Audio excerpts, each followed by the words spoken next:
Hello बच्चों, स्वागत है आप सभी का राहुल एकेडमी के इस नई वीडियो में। प्यारे बच्चों, आज हम लोग कक्षा 12 के भौतिक विज्ञान में चैप्टर नंबर 1 जिसका नाम है स्थिर वैद्युतिकी। आज हम लोग इस चैप्टर के अंदर एक बहुत ही महत्वपूर्ण टॉपिक पढ़ने जा रहे हैं जिसका नाम है विद्युत द्विध्रुव के कारण विद्युत क्षेत्र की तीव्रता।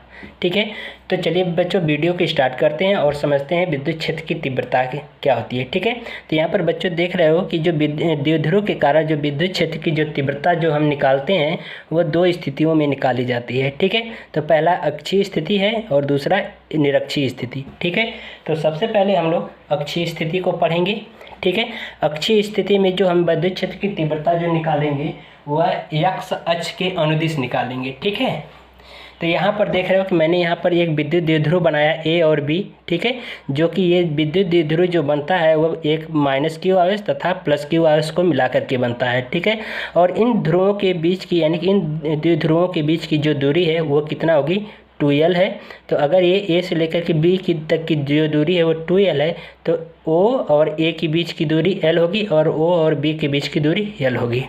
ठीक है, तो प्यारे बच्चों यहाँ पर जो द्विध्रुव है हमारा O, इसका मध्य बिंदु O जो है यहाँ पर देख रहे हो कि इसके मध्य बिंदु से जो भी हम दूरियाँ लेंगे वह इसके मध्य बिंदु O से लेंगे द्विध्रुव की। ठीक है, तो इसके O बिंदु से कोई एक स्मॉल r दूरी पर कोई एक बिंदु P स्थित है जिस बिंदु पर हमें क्या है विद्युत क्षेत्र की तीव्रता को ज्ञात करना है। तो यहाँ से O से लेकर के P तक की दूरी r हो जाएगी। ठीक है, तो अब हम जब विद्युत क्षेत्र की तीव्रता निकालेंगे तो हमें B से P तक की दूरी चाहिए। तो देख रहे हो कि यहाँ से यहाँ तक की दूरी r है तो हमें ये वाली दूरी चाहिए, B P की दूरी चाहिए। तो हम क्या करेंगे, इतनी दूरी देख रहे हो OB की दूरी l है तो हम क्या करेंगे r में से l को घटा देंगे तो ये वाली दूरी पता हो जाएगी। ठीक है, तो ये दूरी जो होगी r - l होगी P तक की। ठीक है, अब हमें देख रहे हो कि हमें AP की दूरी चाहिए। तो AP की दूरी देख रहे हो कितना है, यहाँ से लेकर के O से लेकर के P तक की दूरी टोटल r है। तो यहाँ से O से लेकर के दूरी A तक की कितनी, O से A तक की दूरी कितनी है, l है। तो टोटल दूरी कितनी हो जाएगी, r प्लस l P तक की दूरी यहाँ से यहाँ तक की हो जाएगी। ठीक है बच्चों, तो अब हम लोग क्या करेंगे, अब इससे सूत्र का निगमन करेंगे। ये हमारा चित्र कंप्लीट हो चुका है। ठीक है, तो अब हम लोग क्या करेंगे, चित्र के आधार पर हम विद्युत क्षेत्र की तीव्रता E1 का मान निकालेंगे। ठीक है, तो यहाँ पर लिखेंगे +q आवेश के कारण बिंदु P पर विद्युत क्षेत्र की तीव्रता, लिखेंगे +q आवेश के कारण बिंदु P पर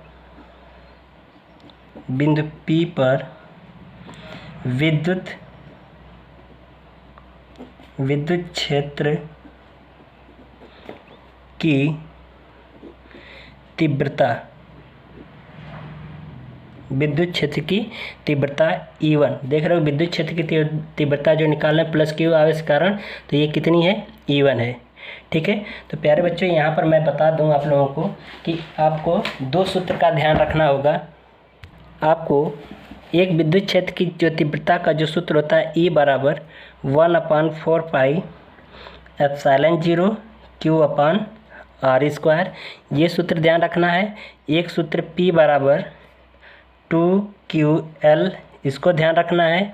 ठीक है, ये दो सूत्र आपको ध्यान रखना क्योंकि यही दोनों सूत्र का उपयोग आगे होने वाला है। ठीक है, तो यहाँ पर +q आवेश कारण बिंदु P पर विद्युत क्षेत्र की तीव्रता E1 बराबर हो जाएगी और विद्युत क्षेत्र की तीव्रता का सूत्र होता है 1/4 पाई एप्सिलॉन 0 Q। ठीक है, +q आवेश कारण निकालना है Q/r², यानी A से लेकर के P तक के बीच की दूरी कितनी है, r - l है, r - l पूरे का होल स्क्वायर। ठीक है, इसको समीकरण नंबर 1 मान लें। ठीक है, यहाँ पर देख रहे हो कि जो विद्युत क्षेत्र की जो तीव्रता का जो दिशा है वो कहाँ से है, B से P की ओर है। ठीक है, तो यहाँ पर लिख देंगे जो दिशा है वह B से P की ओर है। ठीक है, अब हम लोग निकालेंगे -q आवेश कारण बिंदु P पर विद्युत क्षेत्र की तीव्रता। ठीक है, तो यहाँ पर लिखेंगे -q आवेश के कारण कारण बिंदु P पर विद्युत क्षेत्र की या वैद्युत क्षेत्र की तीव्रता, जो वैद्युत क्षेत्र की जो तीव्रता होगी कितना होगी, E2 होगी। तो E2 होगी तो यहाँ पर हो जाएगा, ये हो जाएगा 1/4 पाई एप्सिलॉन 0 माइनस क्यू है, माइनस क्यू आवेश कारण है, अपॉन आर स्क्वायर होता है। तो आर स्क्वायर की जगह पे हम आर का मान, इसका ए से पी तक के बीच की दूरी कितनी है, एल प्लस आर है, यानी आर प्लस एल है। तो इसको हम लिख सकते हैं आर प्लस एल पूरे का होल स्क्वायर। इसको समीकरण नंबर 2 मान लें। ठीक है, इसकी जो दिशा होगी विद्युत क्षेत्र की, इसकी जो दिशा देख रहे हो बिंदु P से A की ओर है। ठीक है, तो यहाँ पर लिख देंगे इसकी जो दिशा होगी बिंदु P से A की ओर। ठीक है, अब हम लोग निकाल लें यहाँ पर कुल तीव्रता। ठीक है, तो निकाल लें, यहाँ पर लिखेंगे कुल विद्युत क्षेत्र की तीव्रता, कुल विद्युत क्षेत्र की तीव्रता। तो कुल विद्युत क्षेत्र की तीव्रता E बराबर हो जाएगी E1 प्लस E2। ठीक है, समीकरण 1 और समीकरण 2 से E1 और E2 के मान रख दें। ठीक है, तो लिखेंगे समीकरण 1 व समीकरण 2 से मान रखने पर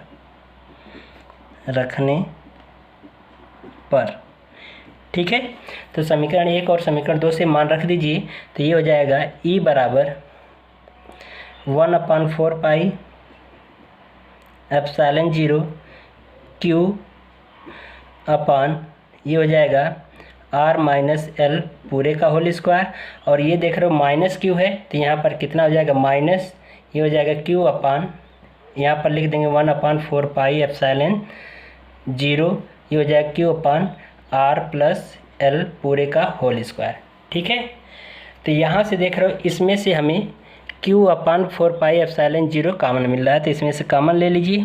तो ये हो जाएगा E बराबर Q/4 पाई एप्सिलॉन 0, कोष्टक में बचेगा अंदर 1/r माइनस एल पूरे का whole square minus 1/r plus L पूरे का होल स्क्वायर। ठीक है, ये होगा। अब इसमें इसका क्रॉस मल्टीप्लाई करा दें। ठीक है, तो क्रॉस मल्टीप्लाई करा देंगे तो ये कितना हो जाएगा, ये हो जाएगा हमारा, तो ये हो जाएगा E बराबर Q/4 पाई एप्सिलॉन 0। ठीक है, कोष्टक में हो जाएगा R प्लस L पूरे का whole square minus R minus L पूरे का होल स्क्वायर। ठीक है, ये हो जाएगा R प्लस L पूरे का whole square into R minus L पूरे का होल स्क्वायर। ठीक है, ये हो गया। ठीक है, तो यहाँ पर देखिए ये हमारा a प्लस बी पूरे का होल स्क्वायर के रूप में है, ये a माइनस बी पूरे के होल स्क्वायर के रूप में है। हम उसी सूत्र के रूप में इसको तोड़ देंगे। तो यहाँ पर लिखेंगे E बराबर Q/4 पाई एप्सिलॉन 0, ये हो जाएगा a square plus B square यानी R square plus L square plus 2ab यानी 2RL। ठीक है, माइनस इसको भी उसी के रूप में तोड़ेंगे तो ये हो जाएगा R square plus L square minus 2RL। ठीक है, और ये यहाँ पे पूरे का बट्टा, ये देख रहे हो हमारा ये किसके रूप का है, a का वर्ग माइनस बी के वर्ग के रूप में है। तो यानी a का वर्ग माइनस बी के वर्ग के रूप का है, यानी पहले क्वेश्चन में होता है a प्लस बी, दूसरे क्वेश्चन में होता है a माइनस बी। तो ये कितना हो जाएगा, इसको हम लिख सकते हैं R square minus L square पूरे का होल स्क्वायर लिख सकते हैं। ठीक है, उसके फॉर्म में। तो यहाँ पर देख रहे हो जब ब्रैकेट ओपन करेंगे तो अंदर के सभी चिन्ह परिवर्तित हो जाएंगे। तो इसको ओपन कर दीजिए, तो ये हो जाएगा Q/4 पाई एप्सिलॉन 0 कोष्टक में R square plus L square plus 2RL minus R square minus L square plus 2RL बट्टे ये हो जाएगा R square minus L square पूरे का होल स्क्वायर। ठीक है, यहाँ पर देखो R² ये L² माइनस L² ये कट जाएगा। ठीक है, तो बचा क्या है 2RL प्लस 2RL यानी 4RL। तो इसको हम लिख सकते हैं E बराबर कोष्टक इसको लिख सकते हैं 1Q/4 पाई ε0 और यहाँ पे ये हो जाएगा 4RL/R² माइनस L² पूरे का होल स्क्वायर। ठीक है, तो हम इसको थोड़ा सा अलग लिख देंगे, इसको तोड़ करके लिख देंगे। इसको हम लिख सकते हैं Q/4 पाई ε0 कोष्टक में इसको हम लिख सकते हैं 2 गुणे 2RL अपान, ये देख रहे हो कि जो R है ये बहुत बड़ी दूरी है और L क्या बहुत छोटी दूरी है, तो इसलिए हम इसको क्या करेंगे L² को नगण्य मान लेंगे। ठीक है, नगण्य मानने का मतलब कि R² की जगह पे हम 0 मान लेंगे। ठीक है, तो ये हो जाएगा हमारा R² पूरे का होल स्क्वायर। ठीक है, अब एक सूत्र आप जानते हो, मैंने अभी बताया कि P बराबर होता है 2QL। ठीक है, तो हम इसमें क्या करें Q का इधर गुणा करा दें, तो ये हो जाएगा 1/4 पाई ε0। ठीक है, इसमें 2 का गुणा करा दीजिए तो ये हो जाएगा 2 गुणे 2QL इंटू R अपान R की पावर 4। इसका R² का वर्क कर देंगे तो R की पावर 4। तो यहाँ पर देख रहे हो 2QL की जगह पे हम क्या रख सकते हैं, P रख सकते हैं। तो यहाँ पर ये हो जाएगा 1/4 पाई, यहाँ पर लिख सकते हैं 1/4 पाई ε0। ये हो जाएगा, इसकी जगह 2QL की जगह पे हम लिख सकते हैं P, तो ये हो जाएगा 2P इंटू R अपान R की पावर 4। तो एक R से इससे कट जाएगा, तो यहाँ पर बचा E बराबर 1/4 पाई ε0, ये हो जाएगा 2P अपान R के पावर 3। यही हमारा निरअक्षीय स्थिति में विद्युत क्षेत्र की तीव्रता हो जाएगी, यानी विद्युत द्विध्रुव के कारण अक्षीय स्थिति में विद्युत क्षेत्र की तीव्रता का सूत्र हो जाएगा। ठीक है, तो अब हम लोग अगली टॉपिक पढ़ेंगे निरक्षीय स्थिति। तो बच्चों, अब हम लोग निरक्षीय स्थिति के कारण विद्युत क्षेत्र की तीव्रता को निकालेंगे। ठीक है, तो यहाँ पर देखिए, यहाँ पे मैंने चित्र बना रखा है। देख रहे हैं कि जो निरक्षीय स्थिति होती है, उस निरक्षीय स्थिति का मतलब ये होता है कि हमें y अक्ष पर हमें क्या करना है कि कोई एक बिंदु P मानना है, जिस पर हमें उस बिंदु P पर विद्युत क्षेत्र की तीव्रता को ज्ञात करना है। ठीक है, तो सबसे पहले हम लोग द्विध्रुव के कारण निकाल रहे हैं। तो देख रहे हो सबसे पहले हम लोग क्या करेंगे, एक द्विध्रुव बनाएंगे। ठीक है, जो कि ये देख रहे हो कि ये A और B हमारा क्या है, एक विद्युत द्विध्रुव है, जिस पर A बिंदु पर +Q आवेश है और B बिंदु पर -Q आवेश है। इस द्विध्रुव के मध्य बिंदु O है, जिनके बीच की दूरी A से लेकर के बीच की दूरी कितनी है, 2L है। ठीक है, तो अगर हम OB और OA की दूरी देखें तो कितना होगा, L होगा। ठीक है, तो इसके द्विध्रुव के मध्य बिंदु O से एक r दूरी पर स्थित y अक्ष पर कोई एक बिंदु P मानेंगे, जिस बिंदु पर हमें विद्युत क्षेत्र की तीव्रता को ज्ञात करनी है। ठीक है, तो अब हम लोग क्या करेंगे, बिंदु B को बिंदु P से मिला देंगे तथा बिंदु A को P से मिला देंगे। ठीक है, तो अब ये हमारा बन गया चित्र इसका। ठीक है, लेकिन यहाँ पर देख रहे हो कि यहाँ पर जो +Q आवेश है, इस +Q आवेश का जो विद्युत क्षेत्र की तीव्रता होगी वो कहाँ की ओर होगी, बाहर की ओर होगी। और यहाँ पर देख रहे हो कि जो बना कोण कितना थीटा है, तो इनको हम क्या करेंगे, इनके घटकों में वियोजित करेंगे, यानी इनके घटक में लिख देंगे। तो ठीक है, तो इनके जब घटक में लिखेंगे तो ये हो जाएगा A1 cos थीटा। और यहाँ पर देख रहे हो कि बिंदु B पर जो है -Q आवेश है, तो इस -Q आवेश कारण जो विद्युत क्षेत्र की तीव्रता होती है वह उसी की ओर होती है। तो इसलिए जो E2 होगी विद्युत क्षेत्र की तीव्रता, वो कितनी होगी, E2 cos थीटा होगी। और ये भी जब थीटा कोण बना रहा है तो इनके मध्य भी क्या होगा, थीटा कोण बनेगा।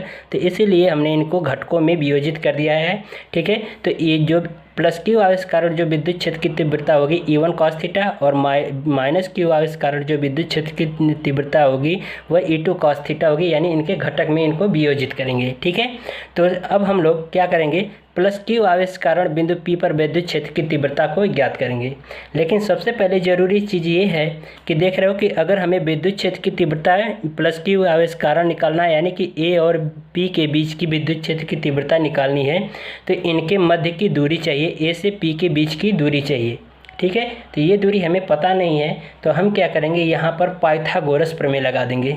ठीक है, क्योंकि देख रहे हो कि एक त्रिभुज बन रहा है हमारा, ये ए ओ, ठीक है, ए ओ पी त्रिभुज बन रहा है। ठीक है, जिसमें हमें ए ओ ए जो है आधार है और ओ पी जो है लंब है, तो और फिर ये जो ए पी है ये कर्ण है। ठीक है, तो हम क्या करेंगे, पाइथागोरस प्रमेय से ए यानी ए पी का मान निकाल लेंगे। ठीक है, तो लिखेंगे, यहाँ पर लिखेंगे पाइथागोरस प्रमेय से,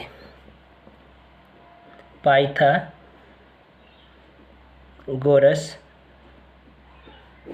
प्रमेय से। ठीक है, पाइथागोरस प्रमेय से जब हमें ए पी का मान निकालना है तो ये हो जाएगा ए पी का वर्ग बराबर ओ पी का वर्ग प्लस ओ ए का वर्ग। ठीक है, तो ये हो जाएगा ए पी का वर्ग बराबर ओ पी का मान कितना है, ओ पी का मान कितना है आर, तो ये हो जाएगा आर स्क्वायर प्लस ओ ए का मान कितना है, ओ ए का मान कितना है एल है, तो ये हो जाएगा एल स्क्वायर। तो इसको हम ए पी को हम लिख सकते हैं ए पी बराबर करड़ी में R square plus L square. ठीक है, तो ये हमें मान पता चल गया ए पी का, यानी ए पी का मान कितना होगा करड़ी में R square plus L square. अगर ये करड़ी में ए पी का मान R square plus L square होगा तो वही बी पी का मान भी क्या होगा, करड़ी में R square plus L square होगा। ठीक है, क्योंकि ये देख रहे हो सभी दूरियां समान है, ये ओ बी की दूरी भी एल है और ये देख रहे हो ओ पी की भी दूरी एल है, अगर हम ये त्रिभुज लें बी ओ पी का। ठीक है, तो इसलिए दोनों के मान जो कर्ण के मान होंगे दोनों के मान समान होंगे, यानी करड़ी में R square plus L square होगा। ठीक है, तो अब हम लोग लिखेंगे प्लस क्यू आवेश के कारण बिंदु पी पर विद्युत क्षेत्र की तीव्रता, प्लस क्यू आवेश के कारण विद्युत क्षेत्र की तीव्रता E1। ठीक है, विद्युत क्षेत्र की तीव्रता E1। तो विद्युत क्षेत्र की तीव्रता निकालने के लिए सूत्र होता है हमारा, यहाँ पर लिख दे रहा हूँ, E बराबर सूत्र होता है 1/4 pi epsilon 0 Q upon R square से। ठीक है, इस सूत्र से हम विद्युत क्षेत्र की तीव्रता को निकालेंगे, तो ये हो जाएगा E1 बराबर, ठीक है, E1 बराबर हो जाएगा 1/4 पाई एप्सिलॉन 0 Q, यानी प्लस Q आवेश है तो Q अपान आर स्क्वायर, तो इनके बीच की दूरी कितनी है, करड़ी में R square plus L square, तो इसलिए आर की जगह पे लिख देंगे करड़ी में एल स्क्वायर प्लस, यानी L square plus R square. ठीक है, तो ये चीज़ हो जाएगा, तो इसको हम समीकरण नंबर 1 मान लें। ठीक है, अब हम लोग निकाल लेंगे ये कि माइनस क्यू आवेश कारण बिंदु पी पर विद्युत क्षेत्र की तीव्रता। ठीक है, तो लिखेंगे माइनस क्यू आवेश के कारण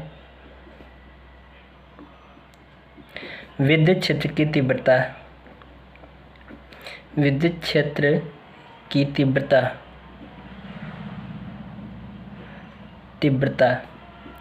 E2 बराबर मान निकालेंगे। ठीक है, तो ये हो जाएगा E2 बराबर, तो E2 बराबर हो जाएगा 1/4 पाई एप्सिलॉन 0, ये हो जाएगा Q अपान आर स्क्वायर का मान वही है, आर करड़ी में हो जाएगा R square plus L square.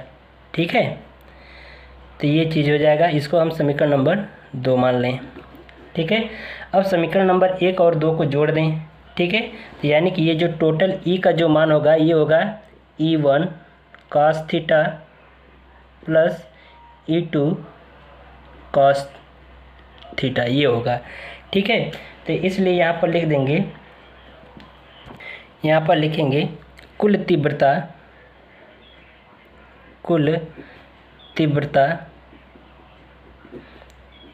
E बराबर E1 cos theta plus E2 cos theta. ठीक है, तो यहाँ पर E1 और E2 का मान रख देंगे। तो इसमें हम क्या करेंगे, E1 और E2 का मान रख देंगे तो ये हो जाएगा E बराबर, E1 का मान है 1/4 पाई एप्सिलॉन 0 Q अपान कड़ी में R² प्लस L²। ठीक है, प्लस ये हो जाएगा E2 का मान वही है 1/4 पाई एप्सिलॉन 0 Q अपान, और यहाँ पर एक चीज़ लिखेंगे cos थीटा। ठीक है, cos थीटा ये छूट रहा है, प्लस ये हो जाएगा 1/4 पाई एप्सिलॉन 0 Q अपान, ये हो जाएगा कड़ी में R² plus L² into cos theta. ठीक है, इन दोनों में देखो सेम कॉमन मिला है, यानी 1/4 पाई एप्सिलॉन 0 Q अपान कड़ी में R² प्लस L²। ये दोनों क्या है, कॉमन चीज़ है, तो हम क्या करेंगे, इसको कॉमन निकाल लेंगे। तो ये हो जाएगा, यहाँ पर लिखेंगे E बराबर, ये हो जाएगा E बराबर 1/4 पाई एप्सिलॉन 0 Q अपान कड़ी में R² प्लस L², और ये बचा अंदर कोष्टक में cos theta plus cos theta. ठीक है, तो यानी ये दोनों जुड़ जाएंगे तो 2 cos थीटा हो जाएगा। तो ये हो जाएगा 1/4 पाई एप्सिलॉन 0 Q अपान कड़ी में R² प्लस L², और ये हो जाएगा 2 cos थीटा।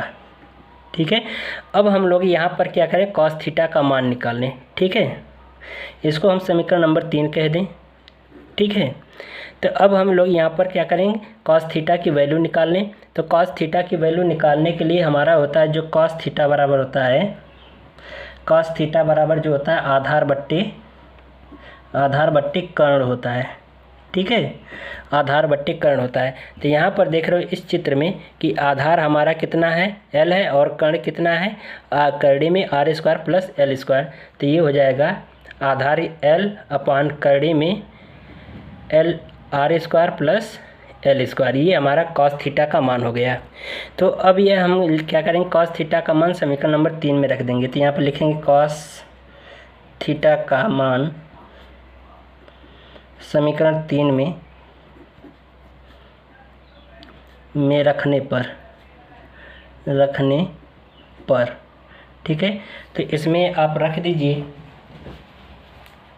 तो ये हो जाएगा E बराबर 1/4 पाई एप्सिलॉन 0 Q अपान कड़ी में, ये हो जाएगा R² plus L² into 2 cos theta का मान कितना है, L अपान कड़ी में R² प्लस L²। ठीक है, तो बच्चों एक यहाँ पर हम लोगों से एक चीज़ छूट रहा है, क्योंकि हमारा देखो R² सूत्र होता है। ठीक है, विद्युत क्षेत्र की तीव्रता R² होती है, तो हम लोग यहाँ पर स्क्वायर लगाना भूल गए हैं, तो यहाँ पर स्क्वायर लगाते आइए। ठीक है, और यहाँ पर भी क्या करिए, स्क्वायर लगा दीजिए। ठीक है, यहाँ पर भी स्क्वायर लगाइए। ठीक है, और यहाँ पर भी स्क्वायर लगा दीजिए, और यहाँ पर भी स्क्वायर लगाइए। ठीक है, अब यहाँ पर भी हमें क्या करना है, स्क्वायर लगा देना है। ठीक है, अब हम लोग क्या करेंगे, यहाँ पर स्क्वायर का जब यानी कि इसका स्क्वायर करेंगे तो ये कड़ी हट जाएगी। तो इसको हम लिख सकते हैं E बराबर 1/4 पाई एप्सिलॉन 0, ये हो जाएगा 2QL अपान, ये हो जाएगा कोष्टक में R² प्लस L²। ठीक है, और ये इंटू ये हो जाएगा कड़ी में R² प्लस L²। ठीक है, ये देखो कड़ी का मतलब होता है 1/2, यानी कि ये आधी घात और ये पूरी 1 घात, यानी कि 1.5 घात हो गई। तो इसको हम लिख सकते हैं कि E बराबर 1/4 पाई एप्सिलॉन 0, इसकी जगह पे हम P लिख सकते हैं, क्योंकि P बराबर सूत्र होता है 2QL। ठीक है, तो इसकी जगह हम P लिख देंगे। तो ये हो जाएगा P, और ये हो जाएगा कोष्टक में यहाँ पर ये हो जाएगा R² प्लस L²। ये यानी कि ये 1.5 होगा, तो 1.5 को हम 3/2 लिख सकते हैं। ठीक है, तो ये चीज़, तो यहाँ पर देख रहे हो कि जो एल स्क्वायर है, जो एल है जो दूरी, वो आर के कंपैरिजन में बहुत छोटी है। ठीक है, तो इसलिए हम क्या करेंगे, एल स्क्वायर को नगण्य मान लेंगे। तो यहाँ पर लिखेंगे एल स्क्वायर को नगण्य मानने पर, नगण्य मानने पर, तो इसको मान लेंगे तो ये हो जाएगा ई बराबर 1/4 पाई एप्सिलॉन 0, ये पी अपान, इसको लिख सकते हैं आर स्क्वायर, और ये हो जाएगा 3/2। इसका जब 3/2 का घन इसका करेंगे तो ये हो जाएगा ई बराबर, ये हो जाएगा ई बराबर 1/4 pi epsilon 0 P upon R square गुणे 3/2, ये 2 से कट जाएगा, तो ये बचा हमारा सूत्र ई बराबर 1/4 pi epsilon 0 P upon R की घाते 3। ये हमारा निरक्षीय स्थिति में विद्युत द्विध्रुव के कारण विद्युत क्षेत्र की तीव्रता का सूत्र होगा। ठीक है, तो अगर आपको वीडियो पसंद आई हो तो वीडियो को लाइक करिएगा, शेयर करिएगा और हमारे चैनल को ज़रूर से ज़रूर सब्सक्राइब करिएगा। धन्यवाद।